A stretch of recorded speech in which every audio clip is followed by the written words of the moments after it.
Kajian Kitab.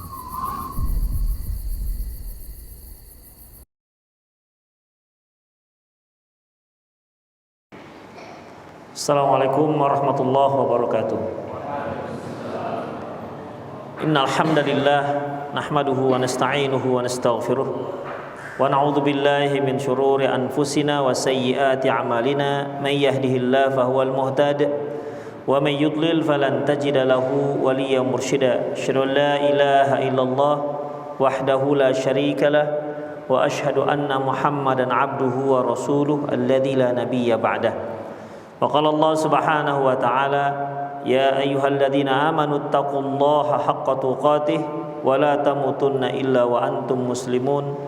Ya ayyuhalladzina amanu taqullaha wa qulu qawlan sadida yuslih lakum a'malakum wa yaghfir lakum dhunubakum wa may yuti'illaha wa rasulahu faqad faza fawzan 'azima.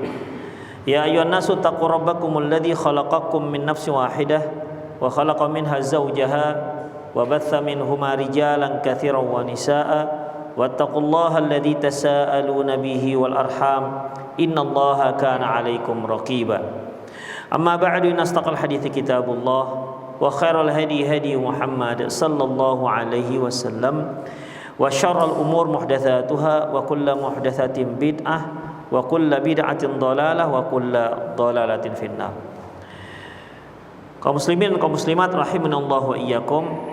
Alhamdulillah kita kembali bertemu dalam kajian Silsilah Al-Manahi Syar'iyyah. Kitab Silsilah Al-Manahi Syar'iyyah. Kita masuk pada Kitabul Hajj wal Umrah. Bab taghlidhiz zajri an ta'khiril haji ma'al qudrati. Bab sangat dicelanya menunda pelaksanaan haji padahal dia sudah sanggup untuk melakukan.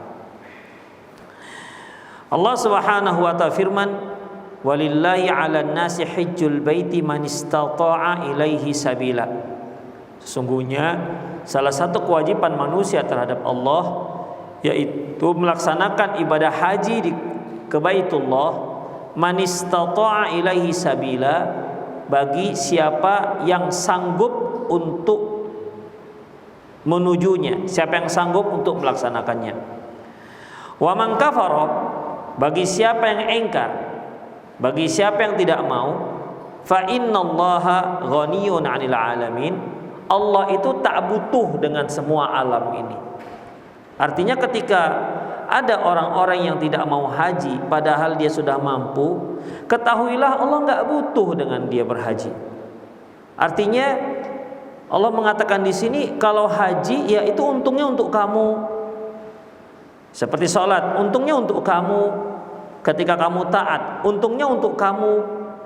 Allah Subhanahu wa ta'ala menyiapkan surga bagi orang-orang yang taat kepada Allah Subhanahu wa ta'ala. Menyiapkan surga untuk orang-orang yang bertakwa. Demikian ikhwah. Jadi kalau kalian bertakwa, kalau kalian melaksanakan rukun Islam, ya kalian yang untung, bukan Allah. Demikian. Ikhwah rahimanallahu wa iyyakum. Wa man kafara fa innallaha ghaniyun 'anil 'alamin. Bagi siapa yang kafir, Allah enggak butuh dengan alam ini. Alam ini yang butuh dengan Allah, bukan Allah yang butuh dengan alam. Ketika Allah mengatakan wa ma khalaqtul jinna wal insa illa liya'budun. Tidak aku ciptakan jin dan manusia kecuali hanya untuk beribadah kepadaku. Bukan berarti Allah butuh kita ibadahi. Allah enggak butuh dengan kita ibadahi. Allah Subhanahu wa ta'ala memberi kita perintah, dan itu yang yang beruntung adalah kita. Karena Allah Subhanahu wa ta'ala menyiapkan bagi orang-orang yang taat kepada Allah Subhanahu wa ta'ala imbalan yang luar biasa. Demikian ikhwan. Jadi bukan berarti ketika Allah katakan aku ciptakan jin dan manusia untuk beribadah kepadaku berarti Allah butuh, enggak. Beda dengan manusia ketika dia menciptakan apa? Dia membuat kursi, dia butuh dengan kursi. Dia membuat pesawat, dia butuh dengan pesawat. Kalau dia nggak butuh, dia nggak akan gunakan. Dia nggak akan buat. Manusia membuat AC, dia butuh dengan AC. Ketika Allah Subhanahu wa ta'ala menciptakan makhluk, Allah nggak butuh dengan makhluk. Demikian ikhwan. Min fikil bab, man jahadal hajj, barang siapa yang tidak mau haji, ingkar dengan haji. Au hajja la yarju thawaban wa la yakhafu iqaban, atau dia haji tak mengharapkan pahala dan juga tidak takut akan siksaan Allah. Kan ada orang ikhwah yang mereka beribadah itu katanya, saya beribadah kepada Allah bukan karena berharapkan surga, bukan. Dan bukan dikarenakan takut neraka, tapi saya beribadah kepada Allah karena saya cinta dengan Allah. Demikian ikhwah. Ya. Jadi ikhwah azallahu wa iyyakum, mereka tak berharap surga dan mereka juga enggak takut neraka. Mereka beribadah semata karena cinta kepada Allah Subhanahu wa taala. Ini sombong ikhwah. Orang yang beribadah taat dengan cara seperti ini orang sombong. Ya, orang sombong. Para sahabat saja, orang-orang yang diakui kesolehannya dalam Al-Quran, dalam hadis Rasulullah, diakui kesolehannya. Allah berfirman dalam surat Taubah ayat 100, was-sabiqunal awwaluna minal muhajirin walladzina tabauhum bi ihsan radhiyallahu anhum wa radu'an wa 'adda lahum jannatin tajri tahtal anhar. Dan orang-orang terdahulu masuk Islam dari kalangan muhajirin dan kalangan ansor, dan orang-orang yang mengikuti mereka dengan kebaikan, Allah ridho kepada mereka, mereka ridho kepada Allah, dan Allah siapkan untuk dia surga yang mengalir di bawahnya sungai-sungai. Ini generasi para sahabat. Begitupun ikhwah rahimanallahu wa iyyakum, ada yang nanya, ya Rasulullah, akhbirni an amalin yudkhilunil jannah. Ya Rasulullah, beritakan kepadaku satu amalan yang dapat memasukkan aku ke dalam surga. Itu sahabat. Ya, dan ini banyak sekali seperti ini ikhwah. Ya. Jadi kita boleh beribadah berharap surganya Allah, boleh. Kenapa? Allah yang menjanjikan, bukan siapa-siapa. Demikian ikhwah. Generasi terbaik saja mereka beribadah kepada Allah, mengharapkan surga dan takut terhadap neraka. Demikian ikhwah. Rasulullah juga pernah katakan, ma amartukum syai'an ma yuqarribukum ilal jannah illa qad amartu. Tidak ada satu perkara pun yang dapat mendekat kalian ke surga kecuali sudah aku perintahkan. Dan tidak ada satupun, ya, dan tidak ada satupun satu perkara yang dapat menjauhkan kalian dari api neraka kecuali sudah aku larang. Itu Rasulullah yang menyatakan, ikhwah. Ya, itu Rasulullah sallallahu alaihi wasallam menyatakan. Oleh karena itu ikhwah, kalau ingin menjadi orang baik, lihatlah bagaimana para sahabat menjadi baik. Ya. Rasulullah sudah katakan, Rasulullah sudah rekomendasi bahwasanya khairun nasi qarni summal ladzina yalunahum summal ladzina yalunahum, sebaik-baik generasi adalah generasiku, ini sahabat. Kemudian yang setelahnya, kemudian yang setelahnya. Itulah para sahabat. Begitu sering mereka bertanya, ya Rasulullah, beritahukan kepadaku satu amalan yang dapat masukkan aku ke dalam surga. Seperti Abu Umamah Al-Bahili ketika dia bertanya kepada Rasulullah, ya Rasulullah, akhbirni an amalin yudkhilunil jannah. Ya Rasulullah, beritahukan aku satu amalan yang dapat memasukkan aku ke dalam surga. Rasulullah jawab, seandainya itu salah, tentu Rasulullah akan koreksi. Enggak boleh. Kamu enggak boleh beramal karena mengharapkan surga. Kan begitu seharusnya. Kalau salah, ternyata Rasulullah jawab, alaika bisyam, hendaklah kamu banyak berpuasa, fa innahu la misalah. Tidak ada ibadah yang sama dengan puasa yang dapat memasukkan seorang ke dalam surga. Berarti benar. Ya, berarti ini adalah pertanyaan benar dan memang harus didukung agar mereka masuk ke dalam surga. Baik, barang siapa yang mengingkari yang namanya ibadah haji, au hajja la yarju thawaban wa la yakhafu iqaban, atau dia haji tapi semata-mata dia tidak berharap pahala dan tidak takut dengan hukuman Allah, faqad kafar, dia telah kafir. Ya, dia telah kafir. Demikian ikhwah. Ya, kita kan cocok orang yang dikatakan sombong. Ya Allah, nggak takut dengan neraka itu gimana jadinya? Nggak kepingin masuk surga itu gimana jadinya? Demikian. Jadi apa yang Anda harapkan? Itulah ikhwah rahimanallahu wa iyyakum. Baik, kita lanjutkan. Qala Ibnu Katsir fi tafsir Al-Qur'anil Azim. Berkata Ibnu Katsir dalam kitab Al-Qur'anil Azim, qala Ibnu Abbas wa Mujahid wa ghair wahidin. Berkata Ibnu Abbas, Mujahid dan lain-lainnya, ai man jahada fariidatal haji faqad kafara wallahu ghaniyun anhu. Barang siapa yang mengingkari kewajiban ibadah haji, berarti dia telah kafir. Wallahu ghaniyun anhu, Allah enggak butuh dengan dia. Ya, Allah enggak butuh dengan dia. Demikian ikhwah rahimanallahu wa iyyakum. Makanya antum yang kira-kira sudah merasa ada modal untuk untuk mendaftarkan dapat porsi, cobalah. Ya, cobalah. Ikhwah, kewajiban haji itu tidak harus, aduh saya belum punya rumah, saya belum punya kendaraan. Ya, itu tidak wajib. Punya rumah, punya kendaraan nggak wajib. Yang penting ada rumah yang kita, di mana kita bisa menempatkan keluarga kita di rumah tersebut walaupun nyewa. Ya, misalnya kita sewakan rumah untuk istri anak kita, udah, berarti kita sudah melaksanakan kewajiban memenuhi sandang, pangan dan papan mereka. Sisanya haji. Demikian. Ustaz, saya belum beli mobil. Enggak harus punya mobil, ikhwah. Ya. Yang penting ada kendaraan yang memudahkan kita, sudah cukup. Demikian. Berapa banyak kaum muslimin yang mereka daftar haji nantilah kalau sudah punya rumah, kalau sudah punya mobil, mau mati dia dulu baru dia daftar haji. Ikhwah rahimanallahu wa iyyakum. Jadi ingat persyaratan mahaji yang dikatakan orang sanggup haji bukan harus punya rumah, bukan harus punya kendaraan. Itu ikhwah rahimanallahu wa iyyakum, ya. Kalau sekarang ini misalnya yang reguler lah, minimal yang reguler berapa? 25,5 juta dia daftarkan, ya sudah, Allahu a'lam mau datang mau giliran di 30 tahun kemudian, yang penting dia sudah punya azam, dia sudah usaha untuk daftar haji agar dia bisa haji. Allah Subhanahu wa taala tulis untuk dia haji. Walaupun enggak cukup waktu dia, enggak cukup usia dia. Dengan masa menunggunya, enggak cukup ikhwah. Ya sudah, Rasulullah katakan man hamma bihasanatin falam ya'malha kutiba lahu ajran kamilan. Barang siapa yang sudah bertekad membuat satu kebaikan tapi nggak jadi dia lakukan, ya seperti ini, sudah dia daftar, berarti kan sudah tekad namanya, sudah hamma.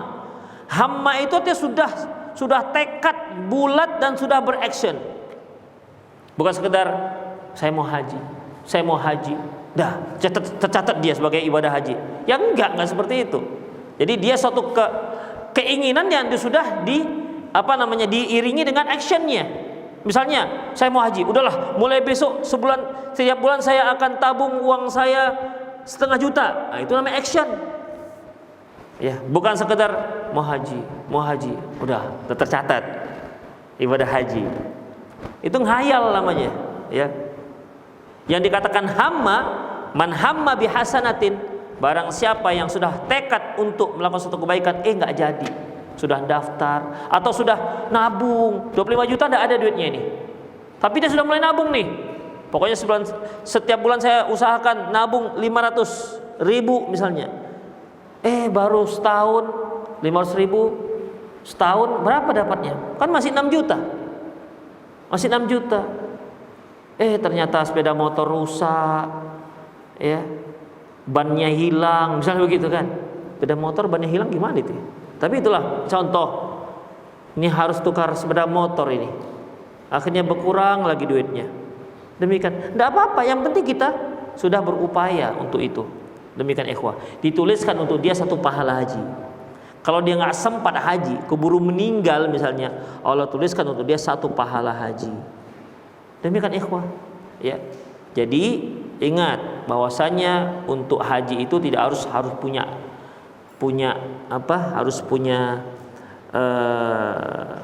rumah, harus punya kendaraan. Kalau dia belum menikah gimana? Harus nikah dulu dia baru haji. Gimana kira-kira? Dia belum menikah. Nikah dulu apa haji dulu? Dia punya duit nih, ya, 25,5 juta gitu, pas untuk daftar haji. nikah dulu atau haji dulu nih? Kira-kira menurut antum apa ini? Nikah dulu apa haji dulu? Nikah rukun Islam. Nikah enggak rukun Islam. Ikhwah, Allahu a'lam bissawab. Kalau memang tergantung orangnya, memang enggak bisa dah puyeng aja kepala nengok Indonesia ini. Bawaannya opening aja, ya sudah nikah dulu dia. Tapi kalau dia tenang-tenang aja, nengok akhwat-akhwat juga tenang, ya mungkin nggak ada, bagi dia nggak ada masalah begitu kan? Atau emang ada kelainan, nggak tahu lah juga kita gitu kan? Demikian. Ya udah haji dulu lah, haji dulu, nggak ada masalah bagi dia. Demikian. Kalau itu tergantung dengan orangnya. Allahu a'lam bissawab. Baik. Barang siapa yang mengingkari kewajiban haji, kafir, dia kafir. Man istatal hajj la yajuzul ta'khir. Barang siapa yang sudah sanggup haji, enggak boleh dia tunda-tunda. Barang siapa yang sudah sanggup haji, dia tidak boleh menunda-nunda kepergian haji. Fa'an Umar bin Khattab radhiyallahu anhu qala, dari Umar bin Khattab radhiyallahu anhu qala, dia berkata, man ataqa al-hajj falam yahujja fasawa'un alai mata yahudiyan aw nasraniyan. Barang siapa yang sudah sanggup haji tapi belum juga haji, maka dia matinya sama saja dengan mati Yahudi atau mati Nasrani. Ngeri kali ini ikhwah ancamannya. Sudah sanggup haji tapi nantilah bekolah misalnya kan. Udah mati dia dalam keadaan begitu, sama aja dia matinya Yahudi atau Nasrani. Na'udzubillah min dzalik. Itu ikhwah rahimanallah wa iyyakum.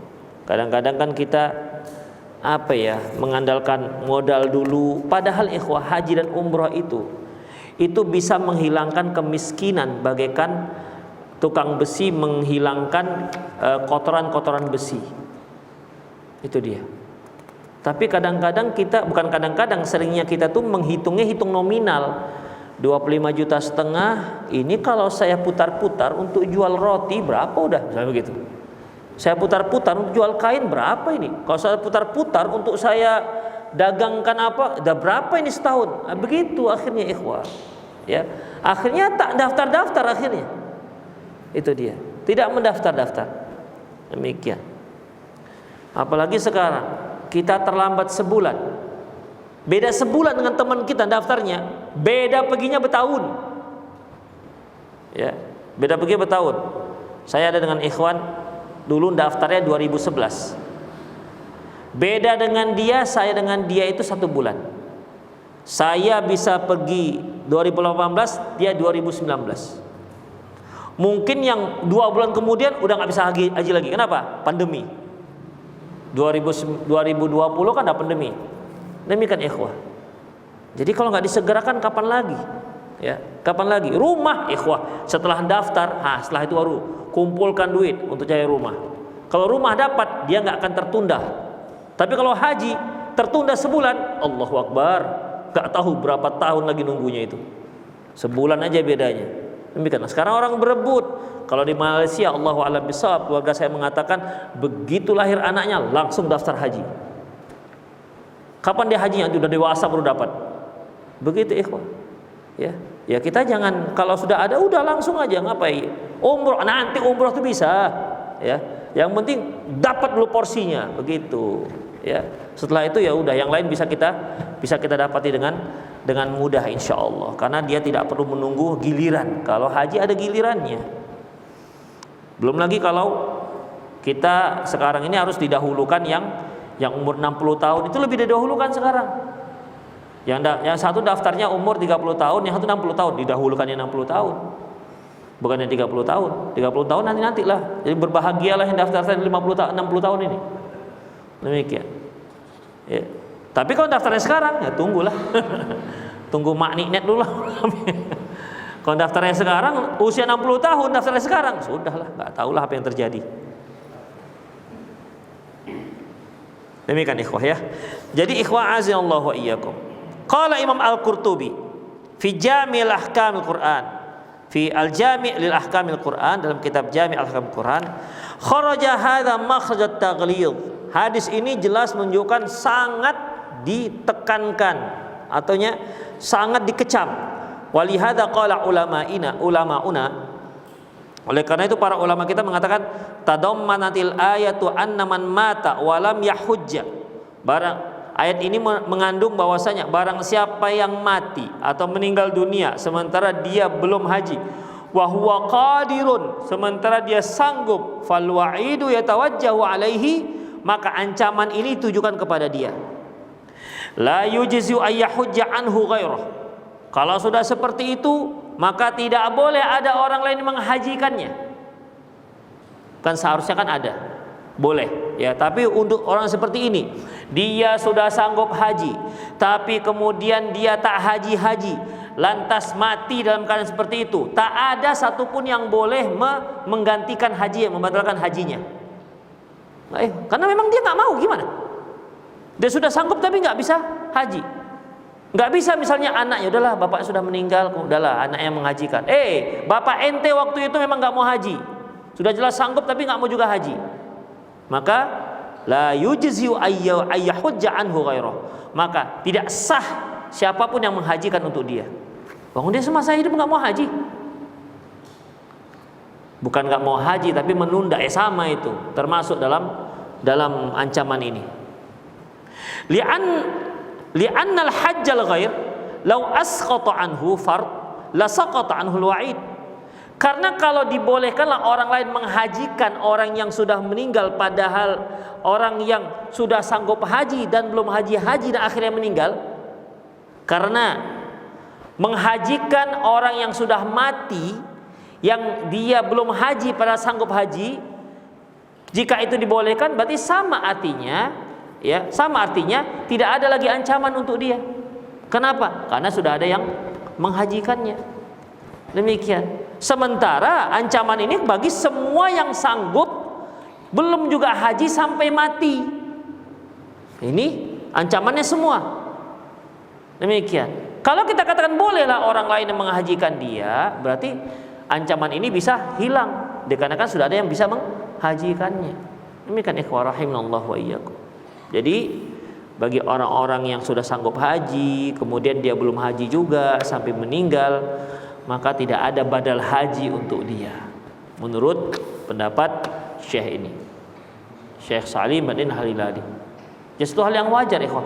Yang punya badan saja nggak mau haji, masa orang lain menghajikannya? Demikian ikhwan. Kecuali kalau dia uzur mau haji, tapi dia sakit, nah itu bisa. Tapi kalau memang belum mau haji gimana? Ya kan berapa orang mereka kalau pergi ke Eropa, masya Allah bolak-balik macam dari Medan Binjai aja dibuat Eropa itu. Tapi untuk singgah di Masjidil Haram beratnya minta ampun, macam Dajjal nggak mau masuk Mekah, macam Dajjal pula dia. Demikian ikhwah rahimanallah wa iyyakum. Jadi ya memang benar ikhwah, yang pergi haji itu memang Allah mudahkan, memang benar sekali talbiyah itu. Ketika kita sampai kita katakan labbaik Allahumma labbaik labbaik la syarika laka labbaik, kami penuhi panggilanmu ya Allah, kami penuhi panggilanmu ya Allah. Allah yang manggil ya, labbaik la syarika laka labbaik, kami penuhi panggilanmu wahai yang tiada sekutu bagimu. Innal hamda, sesungguhnya segala pujian, innal hamda wan ni'mata, dan nikmat, wal muluk, dan kekuasaan, raja, laka, hanya untukmu, la syarikalak, dan tidak ada sekutu bagimu. Jadi ikhwah, kita yang sana dipanggil, kemudian Allah mudahkan, ya itulah dia ikhwah rahimanallah wa iyyakum.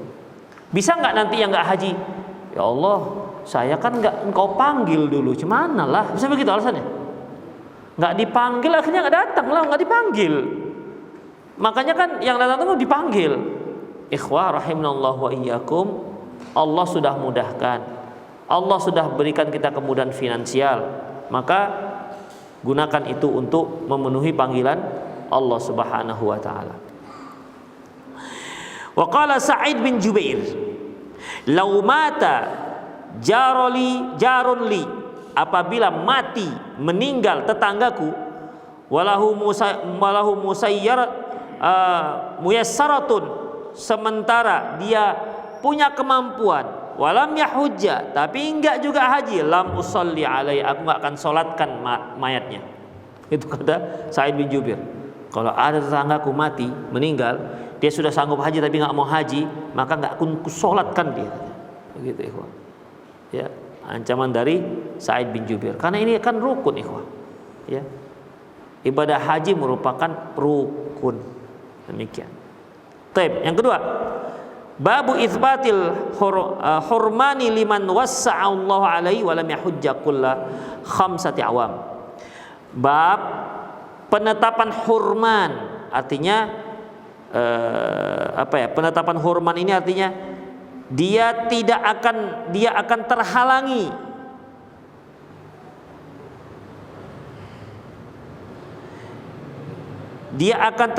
dapat keberkahan, misalnya ya, terhalangi dapat keberkahan bagi siapa yang Allah mudahkan, Allah lapangkan rezekinya, namun tidak haji 5 tahun sekali. Wah, itu ikhwah, haji itu 5 tahun sekali.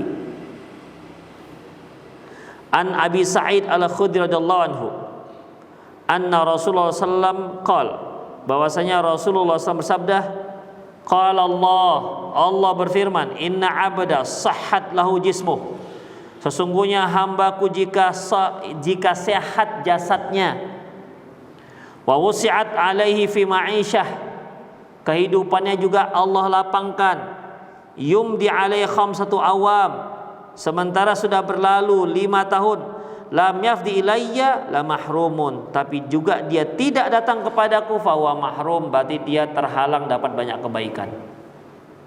Jadi ikhwah, kalau kita mampu punya kelapangan, ya 5 tahun sekali haji.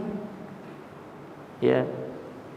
Jadi ini apa ini? Berarti apa wajib haji itu 5 tahun sekali?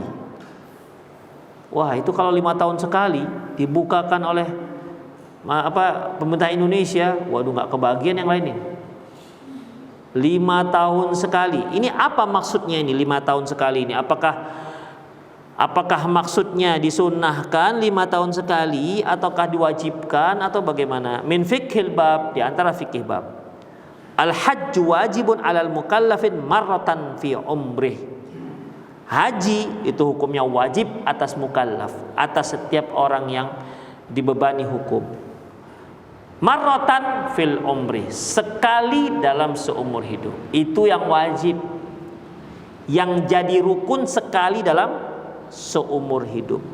Yang kedua, man wasa'allahu alaihi rizqah, tapi bagi siapa yang Allah mudahkan, Allah lapangkan rezekinya, wasahhaha jismuh, dan jasadnya sehat wal afiat, wa kana tariqu ilal baiti haram muyassaran, sementara jalur untuk ke Baitul Haram itu mudah, fayustahabbu ayyahujja kulla khamsin sanawatin marrah, maka disunahkan, dianjurkan untuk dia 5 tahun sekali pergi haji. Wa illa fa huwa mahrum, kalau enggak dia berarti mahrum, terhalang dapat banyak kebaikan. Na'udzubillahi min khuzlan wa adam at-taufiq wa hurman. Demikian ikhwah. Jadi di sini jelaslah kalau ada yang mengatakan orang yang haji sering-sering haji ini mubadzir, sementara ada orang-orang fakir, lebih baik mereka menyantuni orang fakir ketimbang haji, yaitu keliru ikhwah. Ya, yang fakir disantuni juga, ya haji, demikian. Kalau bisa kita haji setahun sekali, boleh nggak ya kira-kira? Tiap tahun haji, boleh nggak ya? Hah? Boleh nggak? Hah? Boleh ya? Boleh ikhwah, kenapa nggak boleh? Para sahabat tuh tiap tahun mereka haji. Demikian. Ya. Boleh, silahkan. Tapi kita ustadz kalau dari Indonesia, ya kalau memang pemerintah kita membolehkan tiap tahun dan kita punya uang, kenapa rupanya? Ya kan bagus sekali. Iya, haji plus. Karena plus harus pakai pulus. Demikian furoda kata orang. Ya silahkan kalau memang mampu, kenapa ikhwah? Bagus. Karena haji yang mabrur itu tidak ada yang layak untuk dia kecuali surga.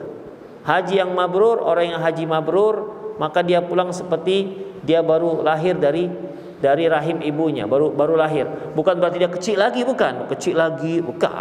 Kok kecil lagi?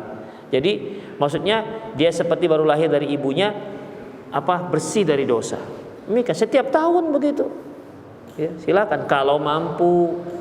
Ya kalau haji furoda berapa ya? Sekitar 350 juta. Nah, misalnya antum, ya kalau penghasilan satu bulan 500 juta, berapalah 350 juta kan?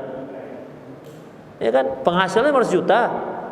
Pengeluaran cuma 500 juta, kan banyak sisanya itu. Demikian. Ya kalau segitu. Demikian. Tapi biasanya kalau orang yang mengalokasikan yang untuk ketaatan, Allah mudahkan aja rezekinya. Ya. Allah mudahkan rezekinya. Menyantuni kerabat-kerabat. Kan Rasulullah katakan, man ahabba ayyubsata lahu fi rizqihi wa yunsha'u lahu fi athari falyasil rahimah. Barang siapa yang ingin rezekinya dilapangkan, usianya dipanjangkan, sambung silaturahminya. Di antara salah satu cara menyambung silaturahmi, nyantuni kerabat-kerabat kita. Demikian ikhwan. Bibi kita santuni, apalagi yang fakir-fakir kan santuni. Itu menambah rezeki dan menambah usia. Demikian ikhwah. Atau makna yang kedua, menambah rezeki ini berkahnya ditambah. Usia artinya usianya ditambah berkahnya. Jadi ada dua makna, betul-betul rezekinya ditambah nominalnya, atau umurnya ditambah angkanya. Satu, yang kedua maknanya itu berkahnya yang ditambah. Demikian ikhwah rahimallahu wa iyyakum. Semoga Allah Subhanahu wa taala mudahkan kita untuk melaksanakan ibadah haji. Taib, fayustahabu ayyahujja kulla khamsati sanawatil marrah. Disunahkan kalau dia memang mampu 5 tahun sekali haji. Wa illa fahuwa mahrum. Kalau tidak berarti dia terhalang dari banyak kebaikan. Itu ikhwah azinallahu wa iyyakum. Bab berikutnya, babul la fusuqa wala jidala fil hajj. Tidak boleh berbuat maksiat dan juga tidak boleh bertengkar ketika haji. Ya. Apa memang ada orang bertengkar ketika haji? Ikhwah banyak. Suami istri bertengkar, enggak tahu macam enggak puas dia bertengkar di Indonesia. Lanjut to be continue di Mekah sana. Demikian, kok bisa lah bertengkar di sana? Ya. Jadi begitulah ikhwah, rahimanallahu wa iyyakum. Ya, jangan bertengkar. Enggak boleh bertengkar-tengkar. Harus banyak sabar. Apalagi orang lagi padat. Ya, padat.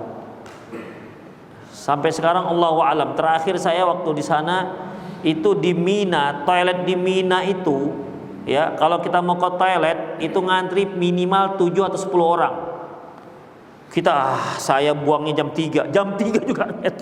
Jam 3 juga begini. Demikian, harus ngantri, nggak bisa, nggak cukup untuk toilet di Mina. Kan di Mina kan berapa hari itu? Kalau dia nafar awal dia bisa 2 hari, kalau nafar sani dia bisa 3 hari di Mina. Begini ikhwah rahimanallahu wa iyyakum. Itulah dia. Ya harus ngantri. Kadang-kadang kan kita ngantri, ada orang-orang nyalip. Bukan nggak naik spanding kita. Nyalip kawan ini. Kita orang Indonesia digitukan, mana peduli kita mau Arab mau apa, sikut aja terus. Belakang. Begitu ikhwah. Saya pernah digitukan juga, maka agak naik pitam saya. Jadi waktu itu depan saya orang Arab. Jadi di belakang ada orang bukan tua sih, tapi sepertinya agak sepuh lah begitu. Jadi yang si Arab ini minta yang tua itu, sini Pak, katanya. Sini Pak. Tapi dia bukan tukeran, ditaruh di depannya. Gitu, taruh depan dia. Dia tetap setelah bapak itu. Naiklah spanding kita, merepet lah pakai bahasa Arab kan. Begitulah. Demikian ikhwah. Ngantri masalahnya ini, bahkan ngantri bisa 20 gitu. Demikian ikhwah rahimanallahu wa iyyakum. Ya, sebetulnya enggak boleh, harus tahan amarah di situ. ya, dengan banyak orang, dengan berbagai macam karakter, ya, dengan berbagai macam karakter. Kadang-kadang kita udah duduk tuh, sudah duduk untuk sholat ini, nunggu waktu sholat, pas di saf gitu kan, ada yang duduk depan kita, set, antara saf duduk depan kita, set. Awalnya pura-pura dia nggak tahu, begitu qomat dia depan kita, ya kita gimana kan, dia ke belakang kita. Kita pindah mengalah gitu kan. Begitu ikhwah, memang banyak kali cobaannya di sana. Memang harus banyak sabar. Harus banyak sabar di sana. Makanya la fusuqa wala jidala fil hajj. Tidak boleh berbuat fasik, tidak boleh bertengkar ketika haji. Qala ta'ala fala rafatha wala fusuqa wala jidala fil hajj. Allah Subhanahu wa taala berfirman, fala rafatha, tidak boleh ngobrol tentang yang jorok-jorok, tentang yang porno-porno, nggak boleh ketika haji. Nyerempet-nyerempet nggak boleh. Dengan istri, walaupun dengan istri nggak boleh nyerempet-nyerempet bahasanya ke sana ke sana. Kalau setelah haji terserahlah, kalau berdua mau serempet mau nggak nyerempet, langsung diserempet juga nggak apa-apa. Kalau setelah haji, tapi ketika haji nggak boleh. Wala fusuqa, dan juga jangan berbuat maksiat. Wala jidala fil hajj, dan juga jangan bertengkar ketika haji. Al-Baqarah ayat 197. An Abi Hurairah radhiyallahu anhu qala, dari Abi Hurairah radhiyallahu anhu qala, dia berkata, sami'tu Nabi sallallahu alaihi wasallam yaqul, aku pernah mendengar Rasulullah SAW bersabda, man hajja lillah, barang siapa yang haji karena Allah. Nah, ini haji karena Allah, bukan dikarenakan gengsi-gengsian, bukan dikarenakan untuk meningkatkan sosialita, bukan dikarenakan supaya dia bisa masuk organisasi Pak Haji-haji. Kan ada organisasi khusus Pak Haji. Demikian supaya dia bisa gabung ke sana, atau Bu Hajah itu biasanya pakainya putih semua, Bu Hajah ini pakai gelang gelang haji, padahal itu gelang supaya identitas supaya nggak hilang di sana. Sampai di Medan pakai juga, ya, padahal alamatnya alamat di sana, kloter berapa, dari negara mana, itu isi gelang itu, tapi masih dipakai sampai Indonesia. Tapi kalau pakainya untuk hiasan ibu-ibu, udah nggak apa-apa lah. Tapi kalau bapak-bapak, itu apa? Itu ikhwah. Jadi man hajjalillah, barang siapa haji karena Allah, barang siapa yang haji karena Allah, falam yarfath, dan dia tidak melakukan ucapan-ucapan kotor, ucapan-ucapan jorok lah kita. Kalau kotor itu kan caci maki, ini jorok lah, yang nyerempet porno. Walam yafsuk, dan juga tidak bermaksiat. Raja'a ka yaumi waladathu ummuh, maka dia pulang ke negaranya, pulang ke rumahnya seperti dia baru dilahirkan oleh ibunya. Maksudnya tanpa dosa. Itu dia, tanpa dosa. Hadis tadi dari Abu Hurairah. Taib, min fiqhil bab, di antara fikih bab. 1. Taghlidut tahrimil ma'asi fil hajj, sangat diharamkannya maksiat ketika melaksanakan ibadah haji. Loh, memang maksiat enggak diharamkan? Ikhwah, maksiat diharamkan di mana saja, kapan saja. Mau haji enggak haji diharamkan. Tetapi ketika haji lebih diharamkan. Fa innaha wa in kanat muharramatan fil haji wa ghairi fa hiya fil haji asyad. Memang walaupun maksiat itu diharamkan ketika haji maupun di luar haji, maka ketika haji itu lebih diharamkan lagi. Ya, lebih diharamkan lagi. Demikian ikhwan. Jadi seperti mencuri, ya, yang namanya mencuri mau haji enggak haji tak diharamkan. Tapi ketika haji lebih diharamkan lagi. Demikian ikhwah. Mencopet boleh enggak? Haram hukumnya kan? Gimana kalau mencopet di Masjidil Haram? Ketika orang tawaf, nyopet dia. Ada ikhwah. Ada, pencopet ada yang ketika tawaf itu. Saya ada jamaah ibu-ibu, malam ibu-ibu kan bawa dia bawa 800 real. Mungkin tujuannya pulang dari tawaf dia mau belanja. Dia pakai pakai tas punggung itu yang kecil, letaknya di situ duitnya. Demikian ikhwah, pulang-pulang mau belanja nggak ada duitnya lagi, dicopet. Itu dia. Yang parahnya lagi kita, ikhwah, begitu dicopet, kita kasih tahu, bukan sabar Bu ya, nggak gitu. Ini makanya ibu apa yang ibu lakukan semasa di Indonesia ini sampai seperti ini. Balasan Allah Subhanahu wa taala. Itu sering, ikhwah. Ini pasti ibu telah melakukan apa-apa ini di Indonesia ini sampai begini Allah memberikan balasan. Ya Allah, orang sudah kecopetan, sudahlah jatuh ketimpa tangga, ketika ember lagi, karena itu artinya, ikhwah. Malah tertuduh dia. Demikian, ikhwah. Sekarang kita kan tenang, udah itu sudah qadar Allah. Ini enggak malah tuh. Berarti ibu melakukan sesuatu. Karena apapun yang kita lakukan di Indonesia, ketika kita haji di sana, pasti akan kita nampak, Allah akan nampakkan balasannya. Kan gitu kan cerita-ceritanya. Demikian, ikhwah. Ibu ini digitukan lah ya. Tambah sedih lah kawan. Bukannya dibantu udah tetean gitu kan, 1000 gitu untuk bantu, paling nggak dapatlah 200 gitu kan. Mendingan kan agak meringankan kesedihan. Ini enggak, berarti ibu memang. Ibu banyak-banyak taubat ibu. Ibu banyak istighfar. Anda pernah dengar enggak gitu kan? Itu sering kita dengar, ikhwan. Ya, bukan diminta disabarkan, malah dituduh yang enggak. Taib, ya. Jadi mencopet itu hukumnya haram. Mencopet di Masjidil Haram lebih haram lagi. Qala Ibnu Katsir rahimahullah. Walladzi qalu, dan orang-orang yang mengatakan al-fusuq huna huwa jami'ul ma'asi. Yang dikatakan fusuk, ya kan? Fala rafasa wala fusuq. Yang dikatakan fusuk adalah semua maksiat. Was-shawabu ma'ahum. Dan inilah pendapat yang benar. Kamanaha ta'ala 'anil zulmi fil asyrul hurum. Sebagaimana Allah Subhanahu wa taala mengharamkan perbuatan zalim pada bulan-bulan haram. Bulan-bulan haram itu Rajab, Zulqa'dah, Zulhijjah, Muharram. Ini 4 bulan haram. Ya, 4 bulan haram. Yang Allah katakan, inna iddatash syuhuri 'indallahi 12 syahran fi kitabillahi yauma khalaqas samawati wal ard minha arba'atun hurum. Allah mengatakan bahwasanya jumlah bulan dalam setahun pada waktu Allah Subhanahu wa taala menciptakan langit dan bumi yaitu sebanyak 12 bulan. Di antara 12 bulan itu ada 4 bulan haram, minha arba'atun hurum. Wa in kana fi jami'is sanah manhiyan anhu, walaupun yang namanya kezaliman di semua bulan nggak boleh. Dari mulai Muharram sampai Zulhijjah itu diharamkan semua maksiat, diharamkan semua yang namanya kezaliman. Karena Allah Subhanahu wa taala mengatakan adzulmu dzulumat yaumil qiyamah. Kezaliman itu merupakan kegelapan di hari kiamat. Allah juga menyebutkan dalam sebuah hadis qudsi, ya ibadi inni haramtu dzulman ala nafsi.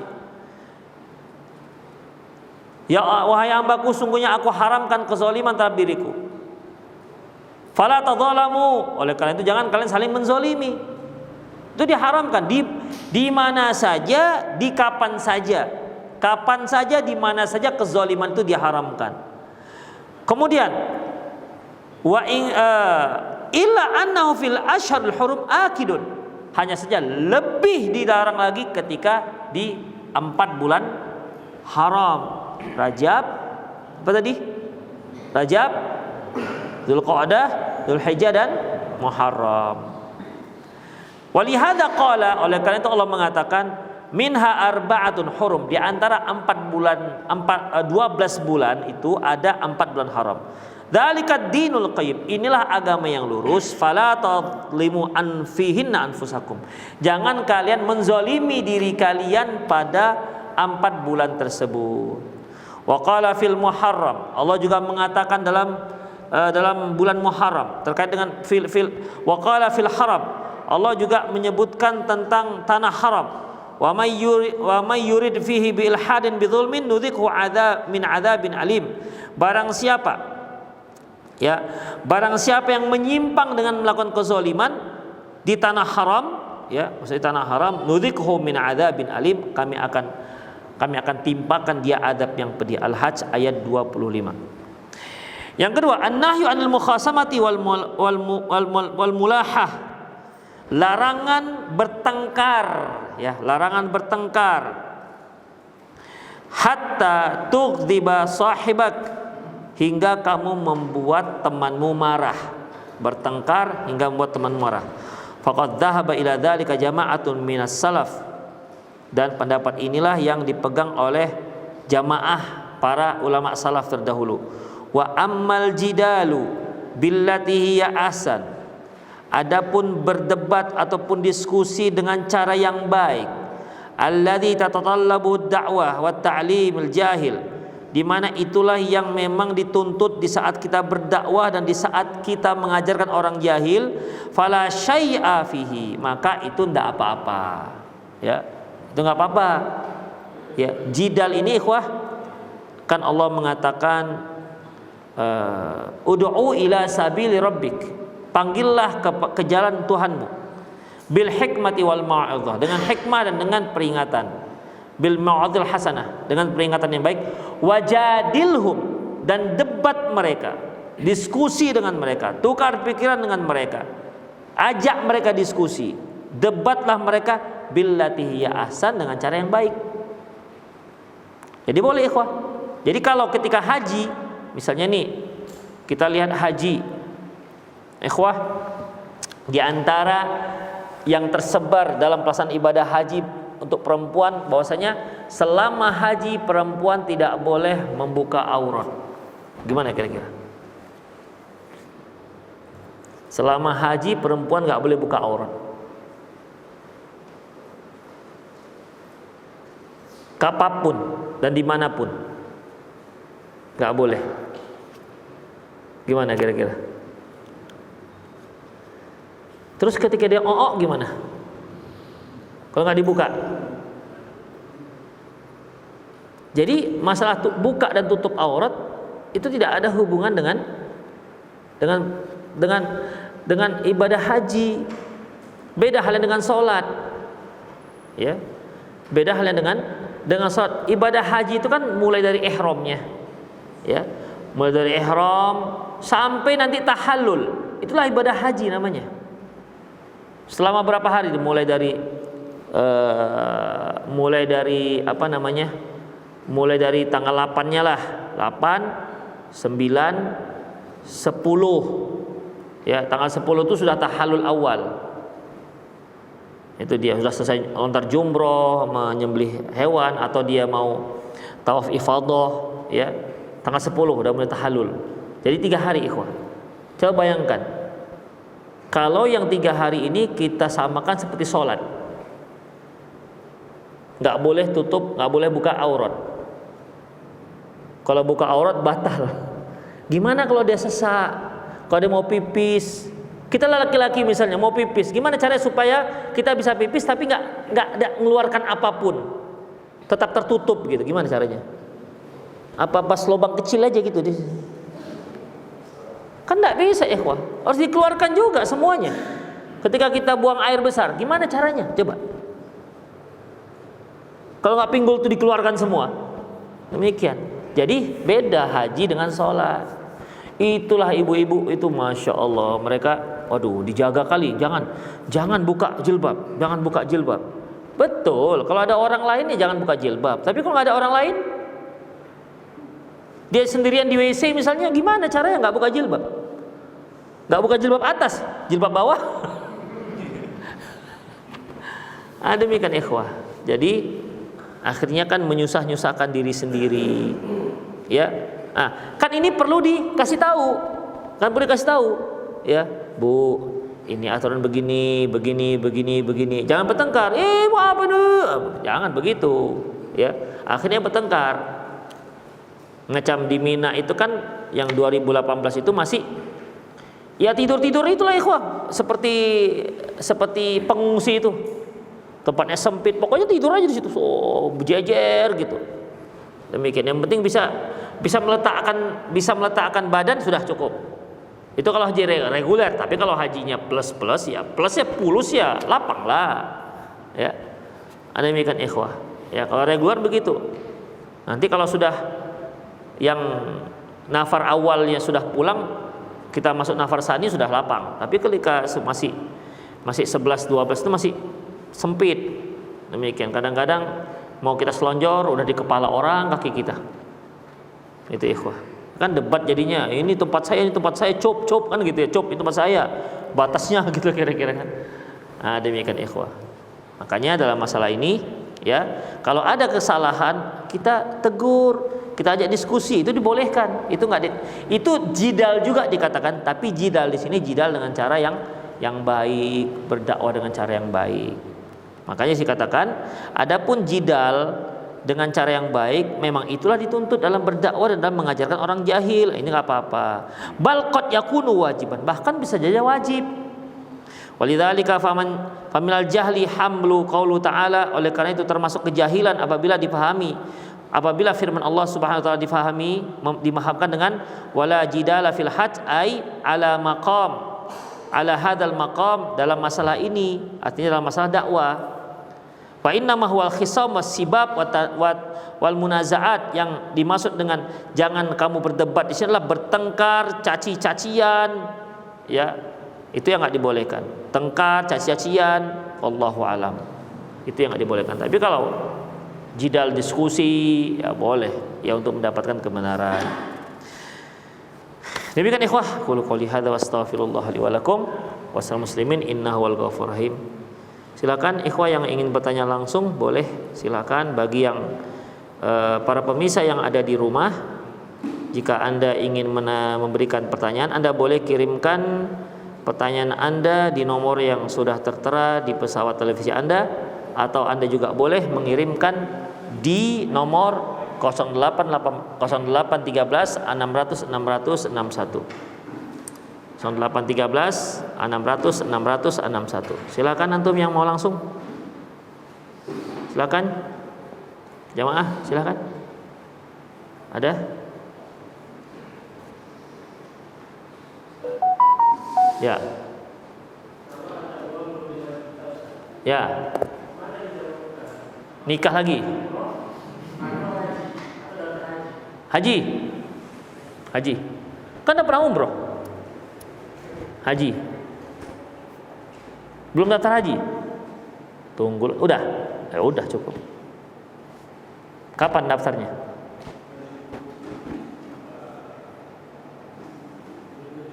Udah lama lah ya, insyaallah. Antum yang daftar sekarang, tunggulah 35 tahun lagi.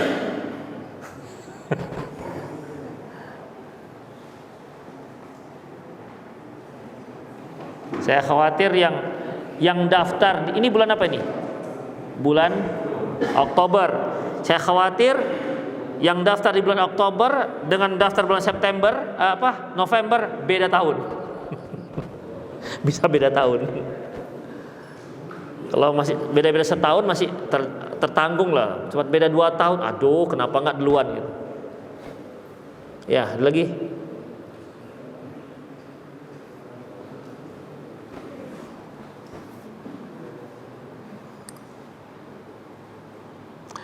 Assalamualaikum Ustaz, mohon bertanya Pak Ustadz, bagaimana kalau kita sudah daftar haji tapi sudah 8 tahun belum berangkat, apakah kewajiban untuk berhaji atau terpenuhi?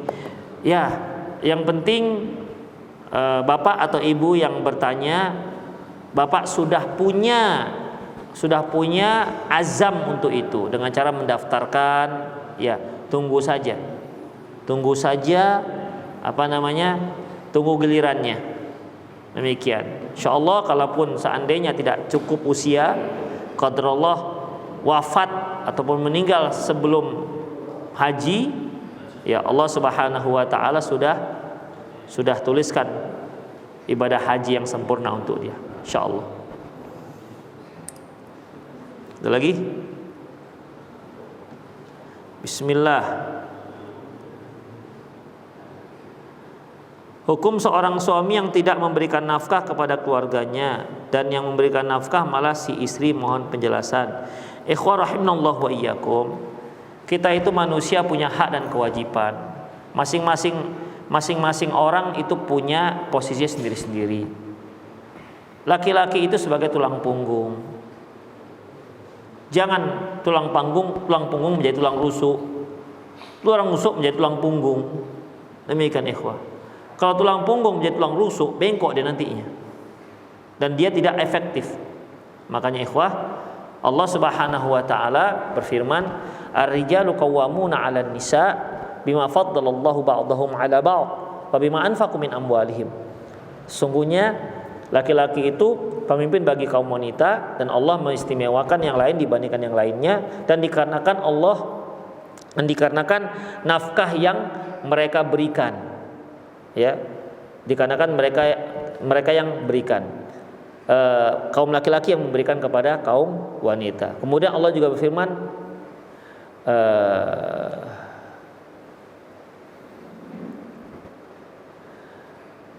dan bagi para suami, liyunfiq dzu sa'atin min sa'atih, hendaklah dia menafkahi sesuai dengan kemampuannya.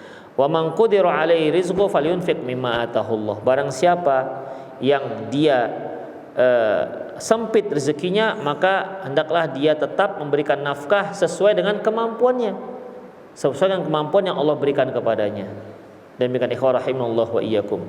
Ya, jadi intinya laki-laki lah yang diwajibkan Allah Subhanahu wa taala untuk menafkahi, bukan perempuan. Ya, bukan perempuan. Jangan sampai berubah, perempuan yang keluar rumah untuk cari rezeki, laki-laki yang jaga anak. Dan nggak bisa juga, nanti pas nyusuin siapa yang nyusuin? Laki-laki nggak punya air susu, ganti botol gitu. Demikian ikhwah, ya nggak bisa. Makanya hukum asalnya laki-laki yang menafkahi, perempuan yang minta, bukan perempuan yang menafkahi suaminya. Itu hukum asalnya. Apabila ada seorang wanita, seorang istri yang memiliki suami yang tidak memberikan nafkah, bagaimana? Dia boleh menggugat cerai. Dan itu tidak termasuk dalam hadis Rasulullah SAW, ayyuma imra'atin sa'alat min zawjiyat talaq min ghairi ba'sin la yarihul jannah. Wanita mana saja yang dia minta cerai dari suaminya tanpa ada alasan syar'i, maka dia enggak mencium bau surga. Tapi kalau yang ini tidak termasuk dalam ancaman hadis. Kenapa? Karena suaminya tidak memberikan hak kepada istrinya, itu berupa nafkah. Demikian ikhwah. Ya. Jadi ya, pada dasarnya laki-laki yang memberikan nafkah, perempuan yang menerima nafkah tersebut. Demikian ikhwah. Baik kiswatuhunna, yaitu bajunya, kemudian makanannya, sandang papannya, itu semua laki-laki yang bertanggung jawab menyediakan, bukan perempuan.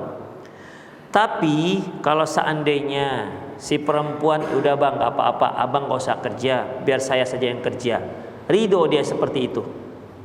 Jadi abang ngapainnya, dek? Udah abang di rumah aja duduk-duduk, itu bersih-bersihkan halaman. Rela istrinya seperti itu. Ya, suami juga rela seperti itu. Ya, cuman nggak pakai jilbab lah dia, gitu aja bedanya. Kalau memang rela seperti itu ya sudah. Karena ikhwah yang kita kan punya kewajiban. Misalnya seorang laki-laki punya kewajiban memberikan nafkah pada istrinya. Kata istrinya, udah bang, saya nggak usah kasih nafkah, uang saya sudah cukup banyak, masya Allah. Abang ku tengok masih miskin kali, udah abang kumpul-kumpulkan aja duit abang.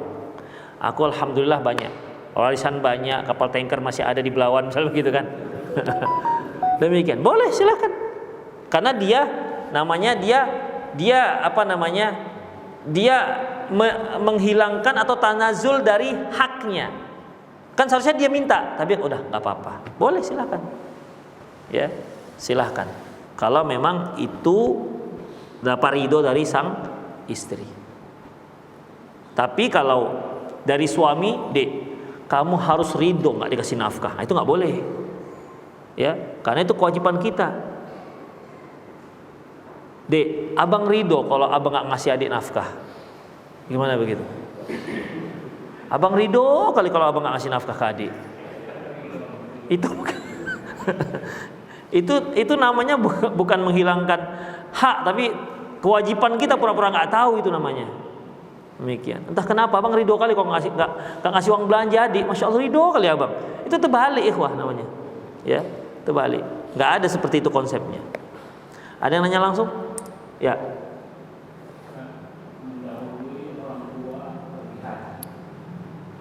Enggak boleh. Kalau kita belum pergi haji, kita duluan. Ikhwah, masalah dunia boleh kita dahulukan yang lain-lain. Masalah rumah, kita belum punya rumah, orang tua kita belum punya rumah, kita bangunkan rumah untuk orang tua kita. Kita ya sementara masih ngontrak, boleh, silakan. Kita belum makan, orang tua kita belum makan juga, kita dahulukan orang tua makan, boleh, silakan. Ya. Tapi untuk mendapatkan saf pertama, kita kan bapak kita, Pak silakan bapak saf pertama. Oh enggak, bapak saf kedua, saya saf pertama. Kalau masalah akhirat nggak bisa. Ya. Masalah akhirat kita nggak bisa ngalah. Kita duluan, makanya setiap kita doa untuk ayah kita. Coba, apa doa untuk orang tua kita? Apa yang kita bacakan coba? Rabbi apa? Rabbi gfirli wali walidayya, apa artinya? Ya Allah, ampuni dosaku, kan ku dulu tuh. Ya Allah, ampuni dosaku dan kedua ibu bapakku. Kunya dulu, aku dulu. Jangan ya Allah ampunkanlah kedua ibu bapakku dan aku yang nomor 2, itu salah. Demikian ikhwah. Makanya kalau kita lihat doa-doa yang sunnah-sunnah itu awal-awalnya kunya dulu, tak ampun. Itu ikhwah. Kalau untuk akhirat kita harus egois. Ya. Untuk akhirat, untuk maslahat akhirat kita harus egois. Jadi gimana? Ya, kalau ayah kita kewajiban apa? Ya dengan harta dia harus pergi haji. Kalau kita bisa, orang tua kita misalnya, ya silahkan, bisa semua. Demikian ikhwah. Tapi kalau kita hanya bisa satu, ya kitanya dulu. Satu hal ikhwah yang perlu diingatkan, suami tidak berkewajiban menghajikan istri. Kadang-kadang kan tunggu dulu lah biar bisa berdua. Akhirnya entah kapan pergi hajinya karena nunggu berdua. Kita yang punya uang, kita dulu. Demikian. Naik, setelah itu udah nanti berdua dengan istri. Begitu ikhwah. Rahimani Allah wa iyyakum. Ya. Jadi jangan dikira suami itu wajib menghajikan istri, enggak ada kewajiban. Istri itu wajib kalau dia punya uang pribadi dia. Ya, kalau dia punya uang pribadi dia, barulah ya dia wajib. Kalau dia nggak punya, ya udah dia nggak sanggup, udah berarti.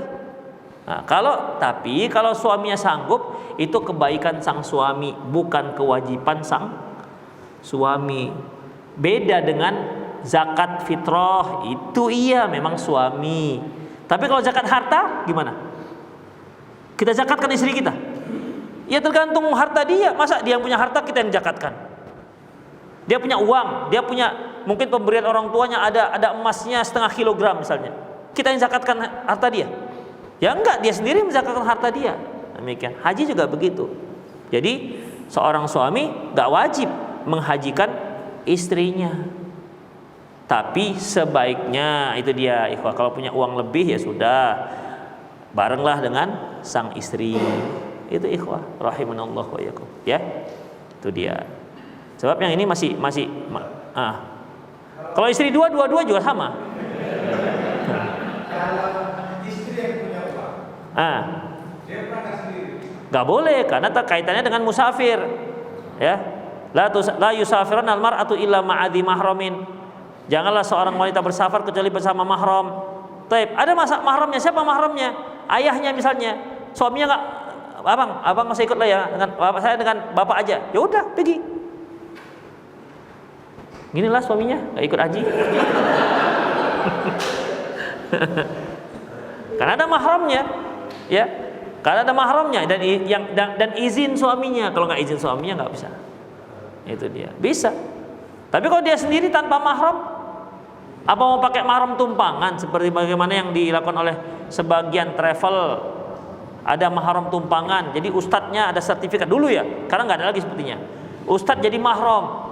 Gimana Pak Ustadz jadi mahram tuh gimana ceritanya? Coba kira-kira gimana caranya jadi mahram? Diakad nikahkan. Itu istri orang. Demikian. Sebelum pandemi lah itu masih ada ikhwah, sertifikat mahram itu masih ada. Siapa mahramnya? Ya ustadz pembimbing. Itulah insyaallah. Ya, nggak ada sertifikat mahram. Mahram mana bisa disertifikatkan? Yang ada itu surat nikah, itulah sertifikatnya. Ada lagi silakan. Ustadz, bagaimana seorang suami royal terhadap keluarganya dan orang tuanya, namun dia terlalu hemat untuk dirinya dan alasan takut kebutuhan keluarganya tidak terpenuhi? Apakah termasuk zalim pada diri sendiri? Gak apa-apa kalau itu. Yang penting hemat gini masih terpenuhi kebutuhannya. Tapi kalau hemat sampai kurus kering begitu, ya itu jelas. Itu jelas pelit namanya, ikhwah. Ya, kita penuhi kebutuhan diri kita, itu sedekah. Ma'anfaqta ala nafsi fahuwa sadaqah. Apa yang kamu infakkan untuk dirimu itu sedekah. Begitu. Tentunya kan yang sebatas kebutuhan saja. Demikian. Tapi kalau dia gara-gara dia ingin menyenangkan keluarganya, dia akhirnya makan sehari cuma sekali, kurus kering begitu. Kadang-kadang sampai busung lapar dia gara-gara itu menyiksa diri sendiri. Ikhwah, nggak boleh, zalim itu namanya. Ya, itu zalim namanya. Kecuali kita sudah lebih, atau kecuali kita sudah cukup. Memang sih nggak lebih kali kita makan, tapi sudah cukup, sudah sehat. Sisanya kita berikan kepada keluarga, boleh silakan. Tapi ingat, anak istri sudah terpenuhi belum? Itu dia. Anak istri sudah nggak terpenuhi. Itu kewajiban kita yang pertama dengan orang tua kita. Karena orang tua kan wajib kita nafkahi kalau dia nggak sanggup, nggak mampu lagi cari nafkah. Misalnya nih kita punya gaji 3 juta, anak 5, kan ya pas-pasan lah kan. Orang tua kita tiba-tiba sudah nggak sanggup lagi dia mencari nafkah. Kita laki-laki, siapa yang berkewajiban menafkahi mereka? Kita laki-laki. Tapi Ustadz, ini 3 juta ini pas-pas kali. Tambahkan kedua orang tua kita, dipas-paskan kali, dipaskan lagi. Demikian. Kalau yang tadinya 1 piring itu 3 centong nasi, udah batasi 2 aja. Nanti yang lain biar bisa untuk makan orang tua kita. Begitu, ikhwah. Ya sama seperti seorang yang punya gaji 3 juta, sejak punya anak 2 sampai punya anak 7 masih 3 juta. Masih cukup makannya, ya kan? Masih cukup kan?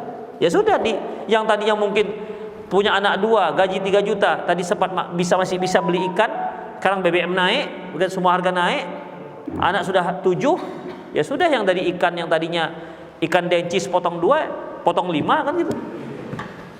Gitulah. Atau main digelinco aja langsung ke nasi kan? Digelinco pakai nasi, taruhkan garam, kecap sedikit, masya Allah enak juga itu.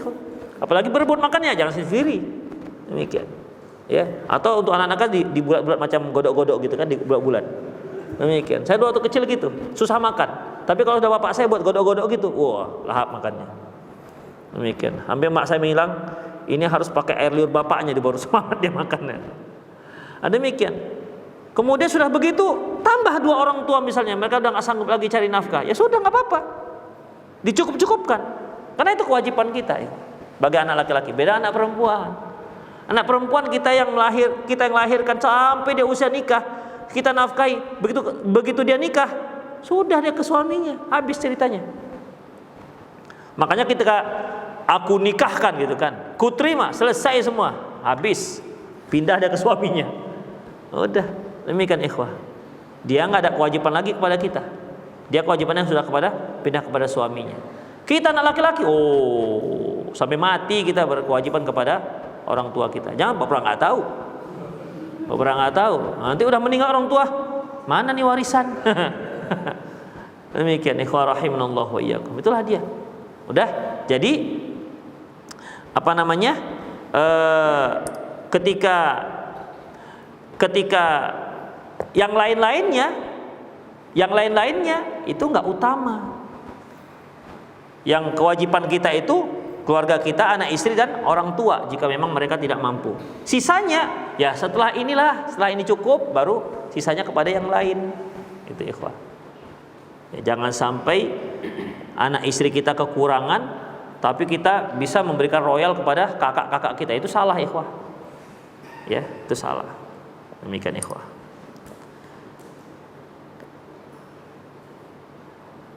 Mohon tanya Ustadz, apakah adik ipar itu mahram? Ikhwa azinallahu wa iyyakum. Rasulullah SAW pernah mengatakan, iyyakum waddukhulu 'alan nisa. Hati-hati kalian jangan masuk ke daerahnya kaum wanita. Kemudian sahabat bertanya, alhammu? Rasulullah dia kata, gimana ya Rasulullah kalau alhammu? Alhammu itu ipar. Kata beliau, alhamul maut, ipar itu kematian. Mengapa sampai dikatakan kematian? Karena ipar itu bukan mahram, tapi banyak yang menganggap ipar itu suatu hal yang biasa-biasa saja. Adik ipar, misalnya dia seorang suami punya adik ipar perempuan, dia ngantar adik iparnya, bonceng adik iparnya. Kadang-kadang adik iparnya, bang antarlah awak bang ya. Abang ipar, oke deh, siapa takut gitu. Semangat pula dia ngantar adik iparnya ketimbang istrinya. Demikian, ini kan fitnah. Ya, fitnah, nggak dibolehkan. Makanya di rumah kita itu upayakan jangan campur dengan ipar. Kalau memang campur harus jaga aurat. Ya, harus jaga aurat. Keluar rumah harus sudah full. Seperti adik ipar kita memang perempuan, begitu keluar kamar dia full pakai kaos kaki, jilbab semua. Bisa enggak? Demikian. Kalau enggak ya sudah buat sekat. Begitu. Kamar mandinya kamar mandi sendiri, kalau makan udah bisa tinggal pindahkan mudah. Demikian ikhwah. Alhamul maut, ipar itu bukan mahram. Bahkan dikatakan Rasulullah kematian dikarenakan banyaknya orang-orang menganggap remeh masalah ipar. Itu. Banyak orang menganggap remeh masalah ipar. Ikhwah, itu saja kajian kita, semoga bermanfaat. Aku qouli hadza wa astaghfirullah li wa lakum wa lisal muslimin innahu wal ghafurur rahim. Subhanakallahumma bihamdik asyhadu an la ilaha illa anta astaghfiruka wa atubu ilaik. Wa akhiru da'wana alhamdulillahirabbil alamin. Assalamualaikum warahmatullahi wabarakatuh.